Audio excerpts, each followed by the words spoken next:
讲自己的人像那个失误的菜鸟一样被当场射杀，尤其还是在警局出现叛徒的情况下，死了也就死了，连凶手的踪迹都无法追寻。而唯一对叛徒有所了解的2位警员，此刻也犯下了致命的错误。他们引诱叛徒的做法不仅没有收集到有用的证据，反倒成功让他起了疑心。老警知道不能再拖下去了，但没想到他的下一个行动竟是潜入了叛徒家中，而就是这样的鲁莽行为，让他成了完美的替罪羊。叛徒在发现老警并让其成功溜走后，就销毁掉了所有的证据，紧接着就以承认罪行的名义，竟然又将老警叫了回来。在知道老警没有录音的前提下，叛徒交代了所有，但其根本的目的就是为了拖住他。不久后，叛徒看想要的效果已经达到，直接往沙发上一瘫，不装了兄弟，我摊牌了。其实那个叛徒就是老警你，估计现在我安排的人手也已经被警员们抓住了。John Nolan。然后到了现在，你还跑到我的家里想要灭口，但你绝对猜不到我会因为自卫而杀了你。说话间，两人就展开了枪战。可叛徒怎么也没想到，老警竟然穿了防弹衣，但一切都无所谓了，因为那所有的赃物以及证据都早已被他转移到了老警的家里。Hurry, John！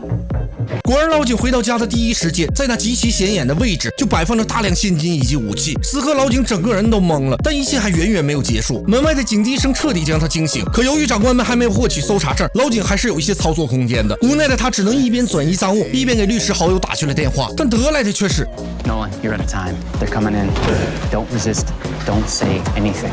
Meet you at the station. 也幸亏老警是个白人，如果是其他的有色人种，警员们在赶到的第一时间就会直接破门而入，弄不好他连求救的机会都没有。可与老警这边不同，那此时赶到医院的叛徒还在大吐苦水，就连老警的教官也没有幸免，同样被叛徒一口咬住。而被带到警局的老警也迎来了审讯，面对内务部长官的各种刁钻问题，律师提醒他可以保持沉默，但没想到老警居然连招呼都不打，直接全盘托出，赃物所藏位置也没有再隐瞒，因为老警想要戴罪立功，想通过腐败警察的身份打入叛徒所在的黑帮窝点。可他现在还是个未知数，为了确定老警证词的可信度，长官部署了一个任务。很快，警方通过前一天叛徒的手机定位发现，他不光在老警家足足待了1个小时，还在一处墓地进行了长期停留，而此地正是那叛徒妻子的埋葬处。知道老警为人的同事在没有上报的情况下直接动手挖了起来，他相信这其中必然存在着猫腻，但这一幕却给旁边的大妈吓够呛。可女警却顾不了那么多，随着一铁锹下去，果然有了发现，黑色皮包里装着的正是大量现金以及赃物。有了证据，上面也同意了老警的计划，但过程中还是发生了意外。在老警到达碰头地点时，对方竟然换去了他全身的衣物，这样一来，警方安排的监听手段就全部失去了效果，他们也只能利用无人机进行跟踪。可这样的不确定性太大了，但最大的意外点却是来自医院这里。叛徒在接到一通神秘电话后消失了，得知消息的长官立刻下令救下老警，可当车辆被拦截下来后，却并没有发现老警的身影，他们所有人都被耍了。而此时呢，还戴着头套的老警已经被送到了一处港口。见到黑帮头头的那一刻，他还想着演戏，但下一秒叛徒的出现彻底让老警傻了眼。他向黑帮头头要来一把手枪，想要亲自结果这一切，可没想到就在他准备开枪时，却突然卡了壳。已经失去价值的叛徒对黑帮来说没有了丝毫用处，但幸好老警跑得快，面对紧追不舍的头套男们，老警利用复杂地形成功解决了几个。可随着几声枪响，一切都安静了下来，就只剩下了一个头套男前来复命。而就在老大放松警惕的那一刻，老警摘下了头套。Drop the gun!